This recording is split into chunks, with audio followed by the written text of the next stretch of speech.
Hello, it's midday, April 20th, 2025. Happens to be Easter today.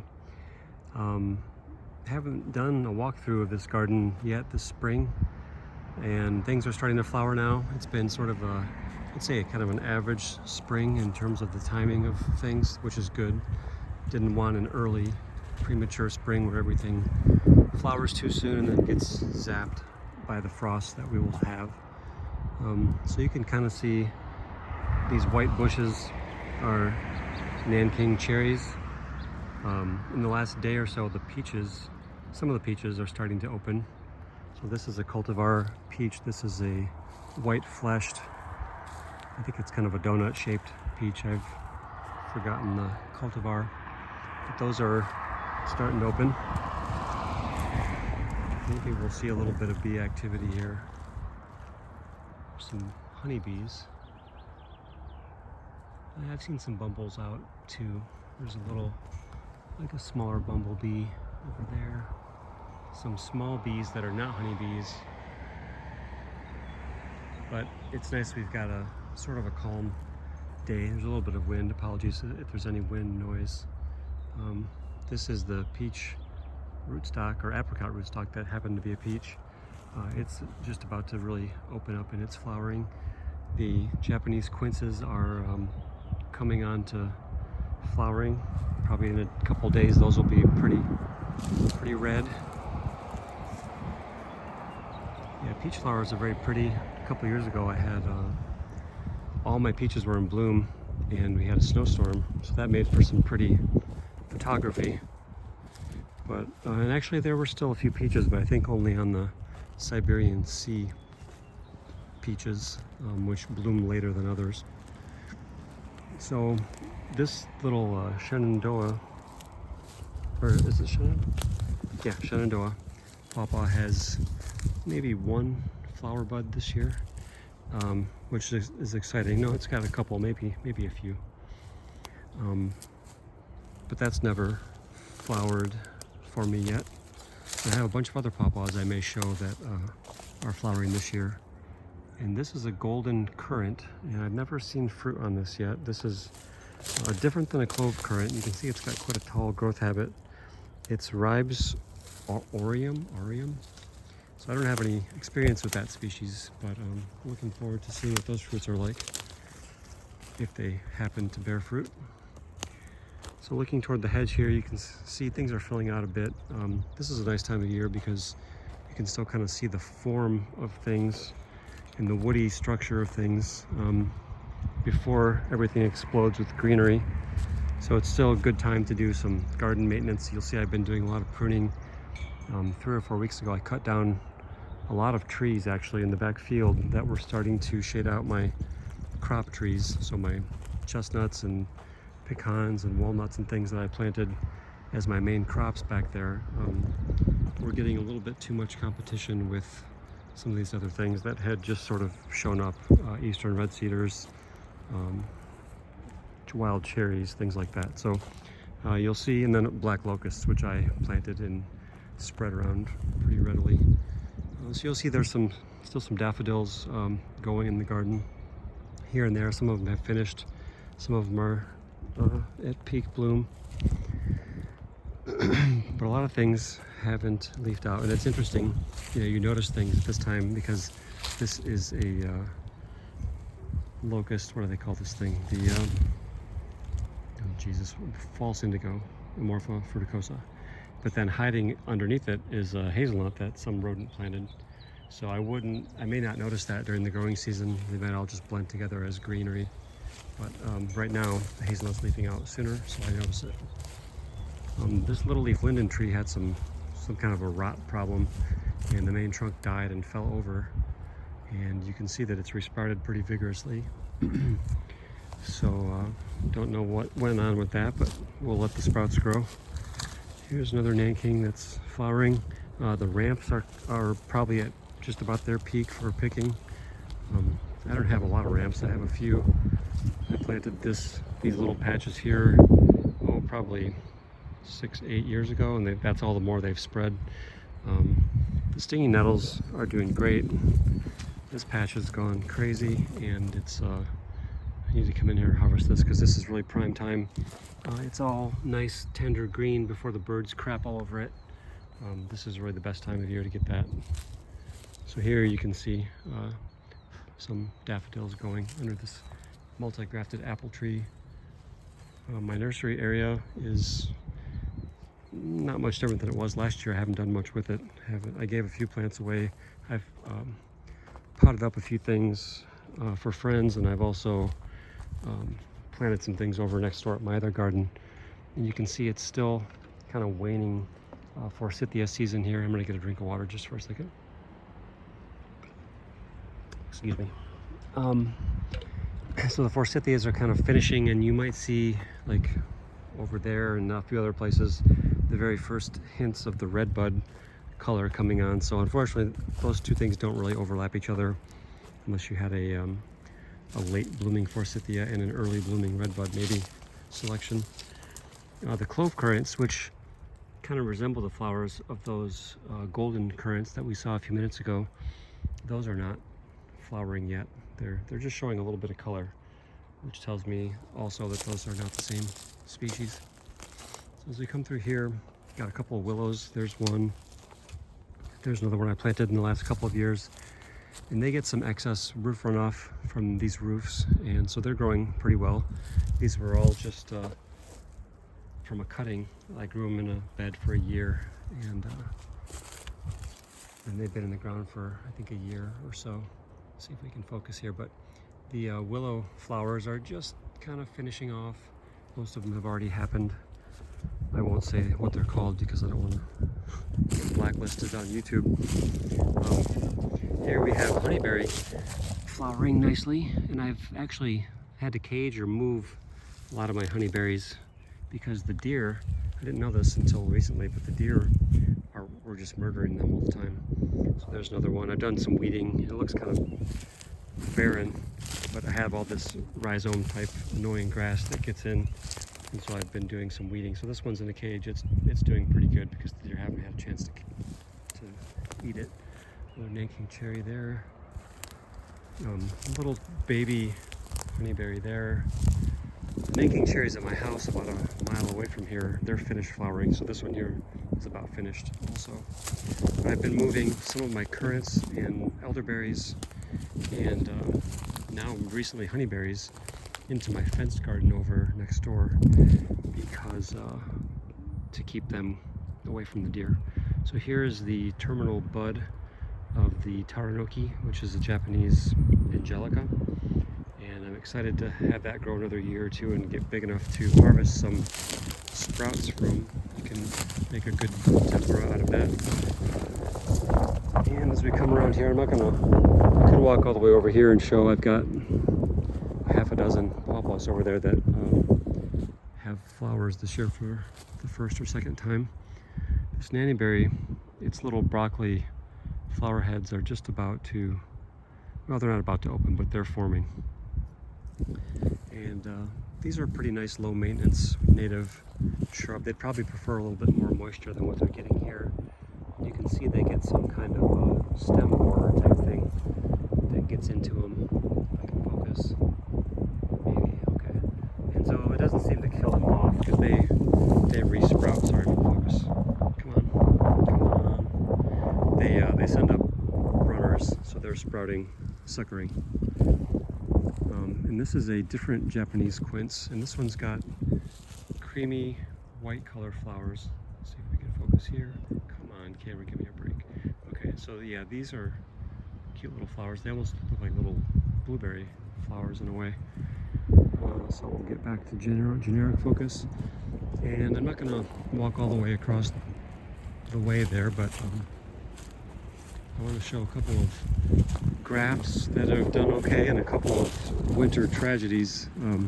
Had some severe browsing from rabbits or voles or something this winter. This is a graft of gumi 2 years ago. This is probably carmine gumi onto autumn olive, and the graft looks a little gnarly. Maybe we can see, maybe we can't. If I focus, it's not beautiful, but it's basically healed up. But I have a lot of gumi grafts that I've done in the last year or two.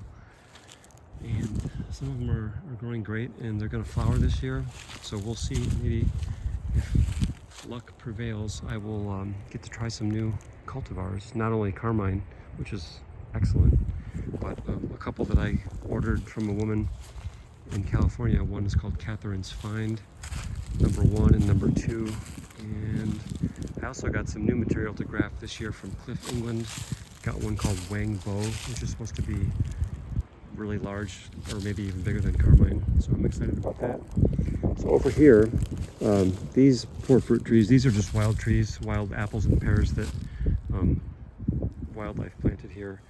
But I wanted to show they really got nailed this winter by, chewing by rabbits or voles maybe. So this tree is not totally girdled, but it's really hit pretty hard. And then this one too, same deal. And in these thickets of plants, you'll see a lot of trees. So thankfully that one's still got its tree cage. I'm really sorry for the focus today. And this is an oikos. I don't know if this is a wild goose plum or a Dunbar's plum, one or the other. I planted that probably, I don't know, 5 or 6 years ago, and it looks like it's going to flower this year. So that's awesome.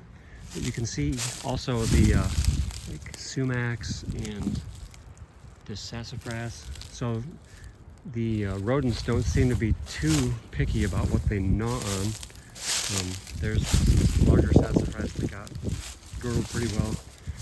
Here's I think this was a wild pear or apple. That one also got girdled. Autumn olives. Here's another apple that's probably dead.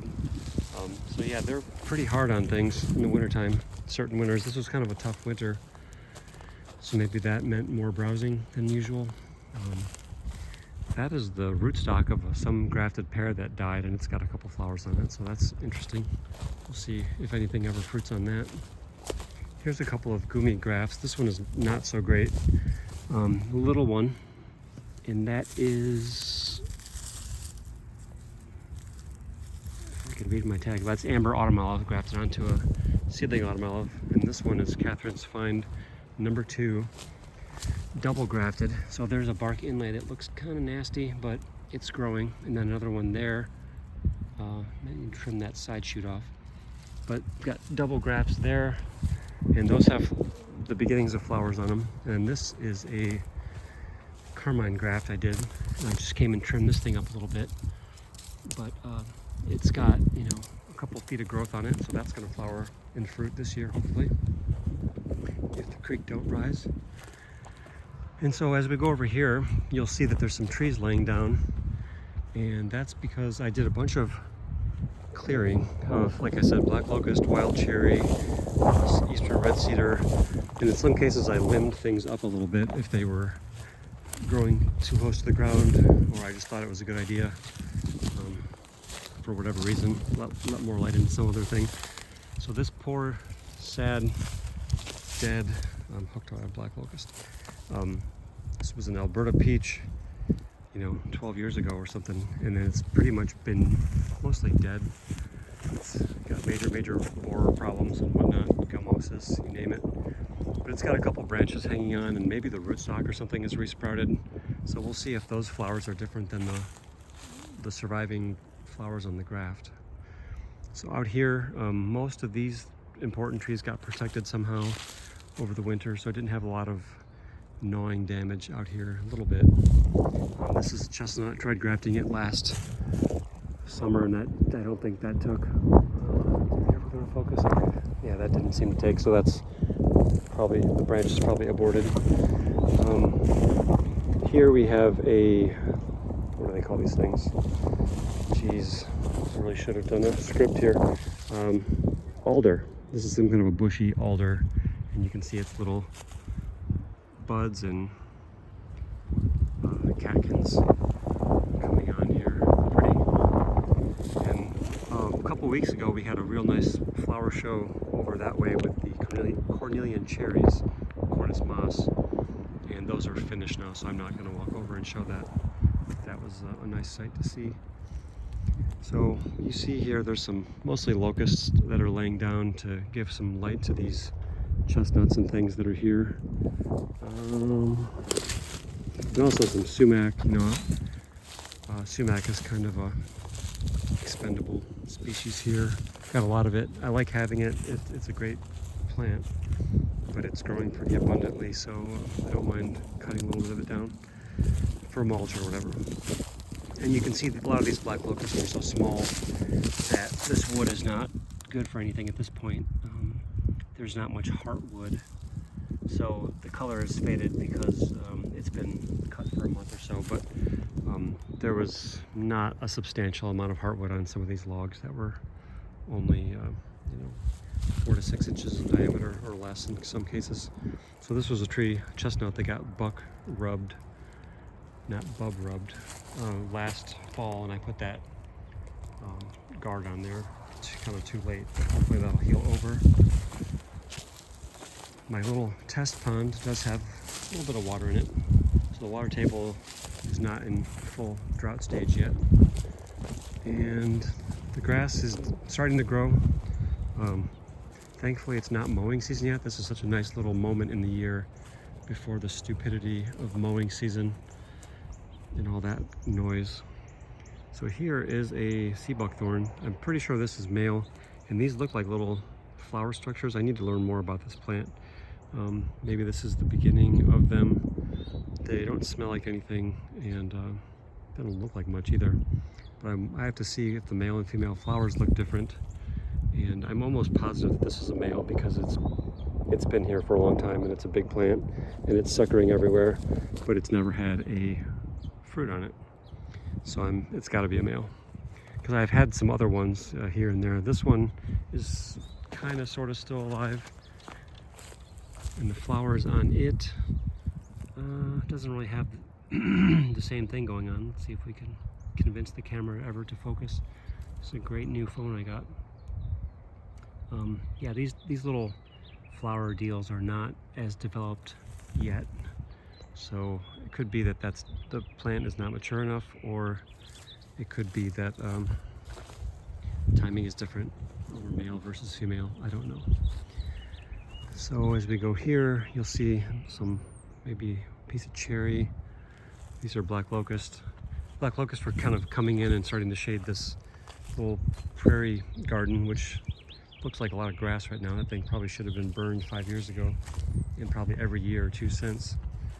But it may just get taken over by stupid grasses like a lot of other things on this site.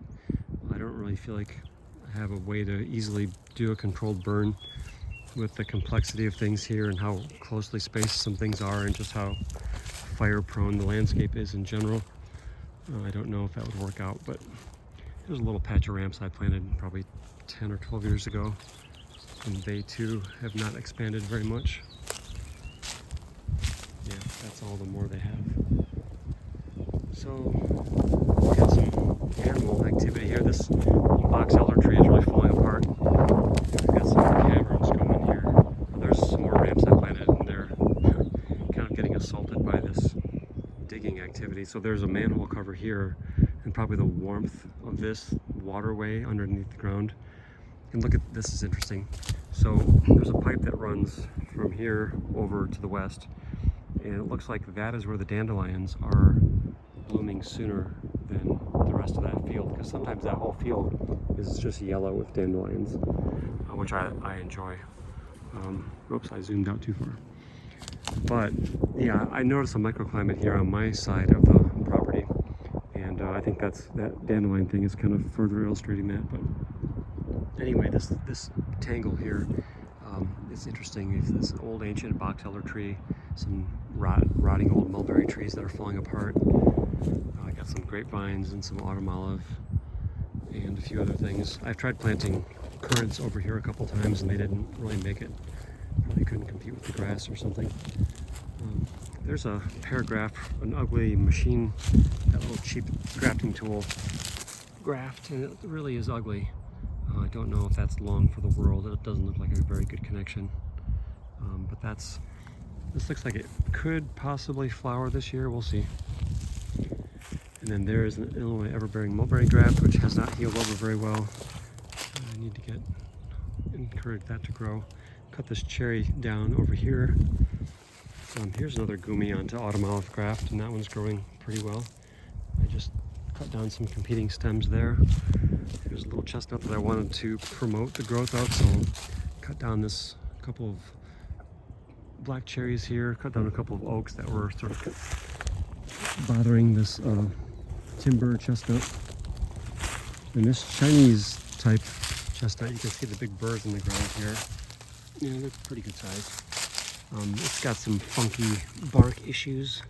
Don't know if that's blight or what else. I do have blight here because that tree over there has it for sure, that chinkapin. But this poor tree had cage, you know, that it grew around. So this could be blight that it's trying to heal from, or just it's got a horrible growth habit, this poor thing. Probably should just cut the whole thing to the ground and let it regrow, have another second chance at life. Well, that's interesting. It's actually grafted to itself. That's cool. You know, pleaching, or I didn't do that on purpose. I just didn't intervene, and so it's becoming. That's more like included bark here, but this is pretty cool. Have to watch that. Neat. Here's another one, similar kind of thing where it's wrapping around. Now this branch probably will just die. But this time of year, you can see, you know, the the mossiness of some of my ancient nurse logs, which are, you know, pretty much returned to the soil. A lot of them. And there's my largest patch of ramps over there, and they're actually growing under what used to be pine trees, but they're doing better than you would think. There's some oaks that are coming in and succeeding the pine trees. So yeah, this chinkapin has blight, and it's sending up some new growth, but we'll watch that and see. We may have to cut down one of the main trunks, or several of the main trunks. This white birch, I thought about cutting it down, but I didn't because it's not shading things out too much at this point. I think getting rid of those cherries will help that chestnut and whatever is behind it.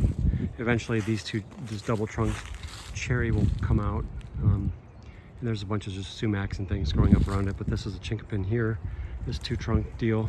This is a chestnut here. Got a little volunteer pear that I will regraft this year because last year grafted it and didn't take. More sumacs, and there's some pecans. This is a pecan, this taller thing. There's at least one other pecan. There's more chestnuts behind here. A lot of this stuff is not waking up yet here. This is a pecan, and that's a grafted persimmon. I will show a couple of the pawpaws over here. Young pawpaw trees that are, I don't know how old are these things, probably 7, 8, 9 years old. I'm losing track of time as I get older. It all blurs together. I limbed up this cedar tree. I was going to cut this all the way down, but I decided to just limb it up to give this apple tree more space here. And then you can see I've laid the branches around, and you'll see I was real active a month or 6 weeks ago, bringing many truckloads of kind of punky wood that was not really good for burning, and putting that down around these pawpaw trees. So here's a pawpaw with lots of flower buds on it if they don't get frosted, which they very well may. So that's cool. That's only about as tall as me. It's about 6 feet tall. I'm not 6 feet, I'm 5'10", but you know, approximately. This one's got a couple flower buds on it. That's also a similar height, a bit smaller.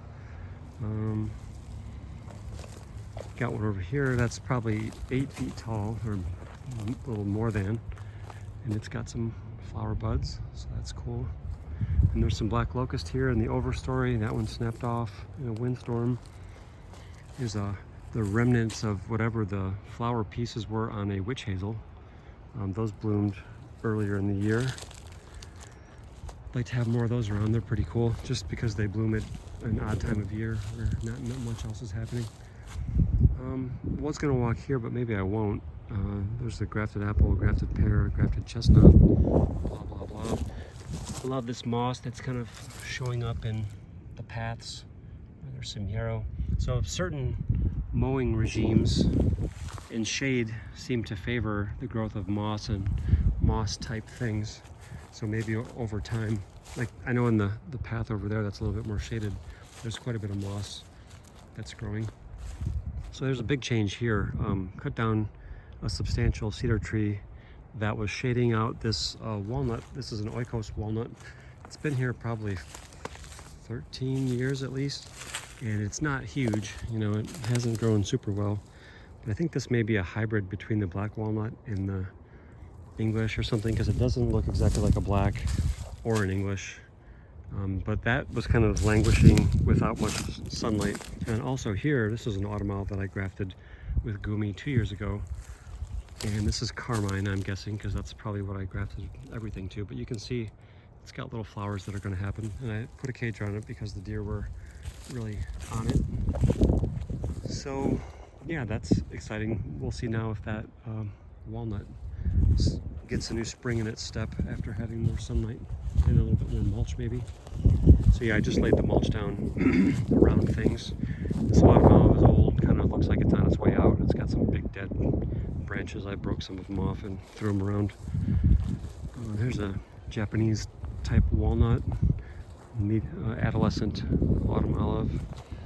As we get back here into the grassland, you'll see I did a lot of limbing up of this white pine, which had some funky things going on in the midsection. It had like a dead leader once or twice, that some side leaders kind of emerged to be the new leader. So it's kind of a neat little habitat. Now I don't know the longevity of having this duff and everything in here.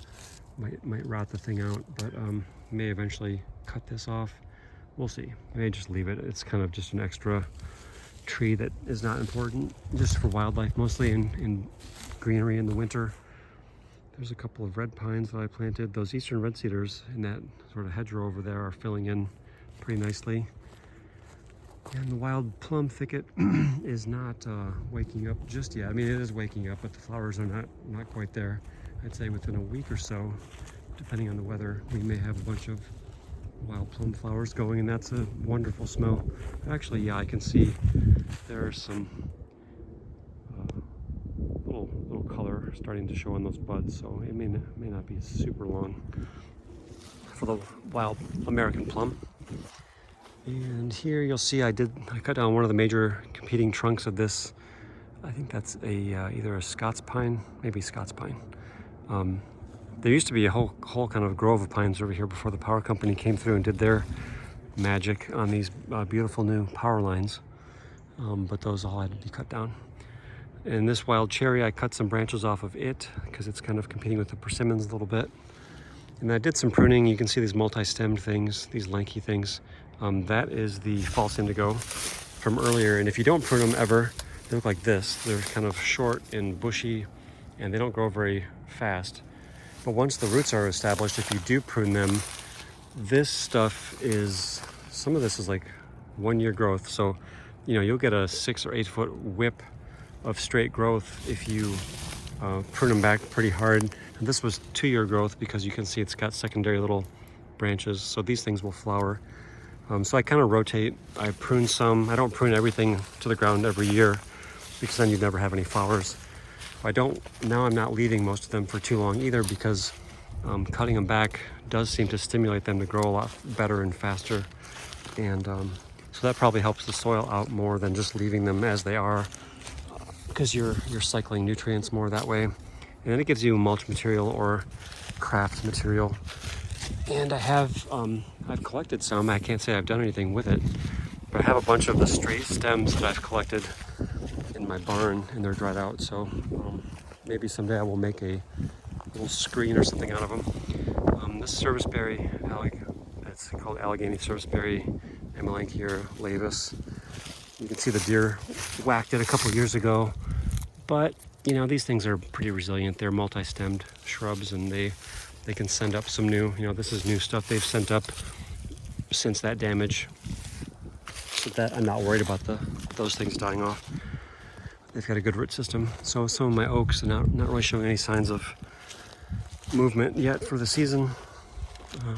Been fixing a few tree tubes that were knocked over. I learned that you probably should not use secondhand bamboo stakes, even if you flip them over upside down. The problem is that the bamboo is just not that good, and it doesn't last more than a few years, maybe 1-2 years, maybe 3 if you're lucky.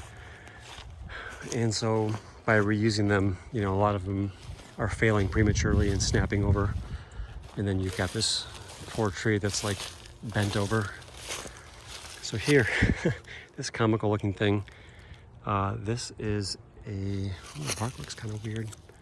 Is that okay? Maybe that's just the way it grows. This is a chinkapin. I want to say it's a dwarf chinkapin oak, maybe. I should remember that, damn it. I've got 4 of them, but they seem to be really favored for this gall insect, whatever this is. You can see the galls, you know, things have hatched out of those. But yeah, wow. I guess hopefully the tree's okay. So this hedgerow, you know, it's had some challenges in getting reestablished. Put a bunch of brush here because some dumb ass people were driving down this 2-track and then driving through the hedgerow into the field, or driving. You can see some 4-wheeler tracks there. I'd like to dig a pit or something and ensnare people, but I can't do that. So in the distance there, you may see lighter color. That is a different species of wild serviceberry, and those bloom a little sooner than the lavis that I have. So that one is pretty much in full flower. And then here, you know, it looks like just a tangle, but there's a little Nanking cherry there. You know, there's some hazelnuts in here. I've kind of woven it together. This is a nannyberry, autumn olive. It's a mix of different species. There's about 9 bark. There's 5 or 8 different species in here. A little Nanking cherry, a bigger Nanking cherry. Now another area where I've been pretty active this spring. I haven't done a lot in this garden this year because I've been working on my house project a lot and making some good progress over there, which is very exciting. But you'll see here more of this kind of dead wood I brought in, and you know, punky wood that was no longer going to be good for fuel wood. But I've kind of laid it down as a mulch, and if I get time or energy, or if I have a work party, I may try to get a group of people over here to take some of the wood chips I've got in piles over there before they totally rot into soil, and spread them around this persimmon area, because I'm thinking in the next year or so, these persimmons, I'm grafting more of them, starting to pay more attention to them because I'm more excited about them, and I really want to give them good conditions for growing and also for harvesting. Oh, look at this guy. Hey, bud. See this? This is the first one I've seen this year. I saw 1 or 2 last year. It just makes my day when I see one. That one looks old. Look at that shell, it's all faded. I don't like to handle them really because I don't like to disturb them. But sometimes I will, you know, document what they look like on the top and the bottom, and try to tell if they're male or female. Now that one just dug out of the ground because he's got a dirt all over he or she, his backside there. So that's one cool thing about putting these logs around. This makes great habitat for turtles that like to nest underneath logs, and so I've really been hoping to encourage more of them. And wow, what a cool surprise. Now if I go around front, he'll probably tuck into his shell there, and he's probably scared. Wow, they're so beautiful. I've seen a bunch of different ones around here. It always makes my week.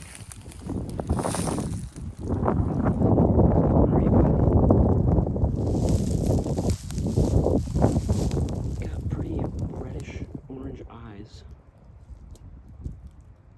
and the eye color and the shape of the undercarriage kind of tells you male or female. I wonder, I'll have to compare it to my photos that I've seen of other ones. Now that shell could just be dusty, maybe it's not as faded as it looks. But I think as they get older, the coloration kind of fades a bit. So yeah, that's awesome. So anyway, I've put a lot more logs down. I want to eventually be able to maybe kind of mow back here so that it's not just all these freaking dewberries, because as these persimmon trees, see you later. Persimmon trees get bigger and they start dropping fruit, you know, you basically pick them up off the ground when they're ripe. They fall off the tree. You don't really pick them from the tree. So you've got to have a ground cover that's amenable to picking fruit up off the ground. And this grass with dewberry mix is not that. The dewberries are full of little microscopic thorns that get broken off in your skin at the slightest touch. Super annoying plant to work around. I really hate them, but they are native, they are a ground cover, and I'm sure the turtles love them because they're right at turtle height. They can just do like a drive-through browse. Here's a Morpho fruticosa that I did not prune this year.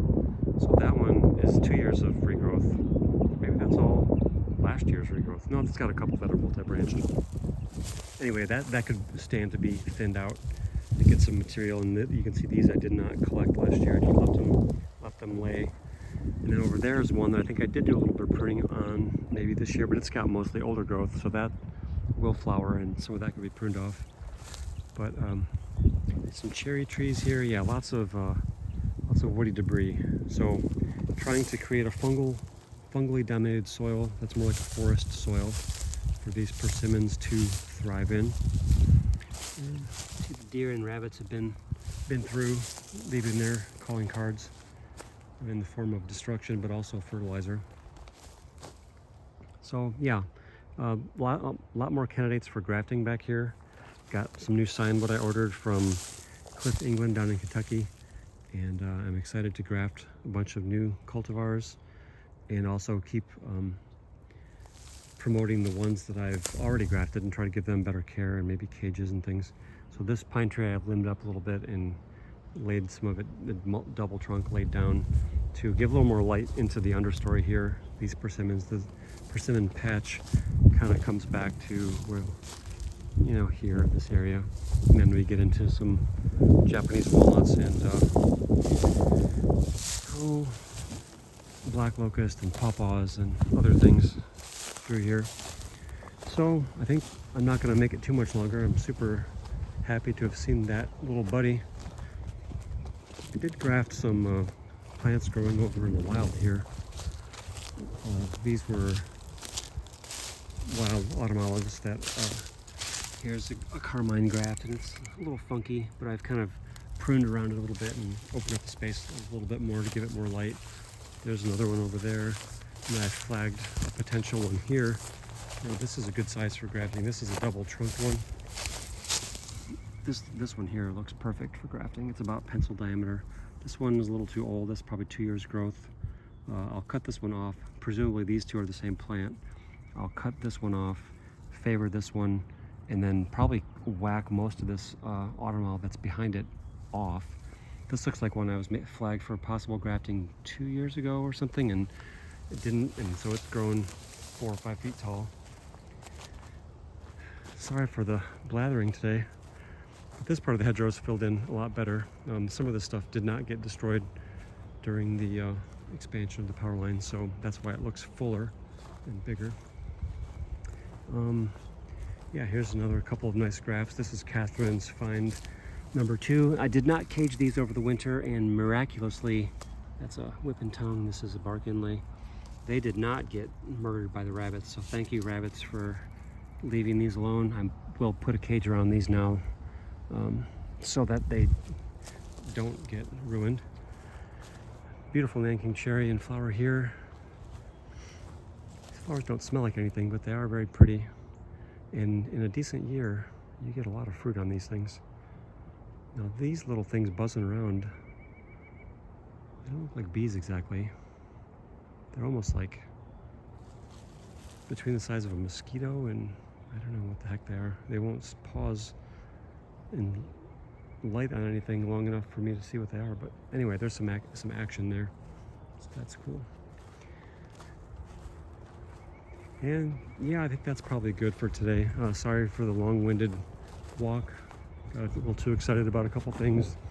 Hope everybody's spring is going great. I don't think I'm going to be super active in this garden this year. Again, really trying to work on my house renovation project and get moved in there. So I keep telling people I'm hoping to move in there before I die, and that's half joking, half serious. Who knows how long any of us are going to live in this crazy world.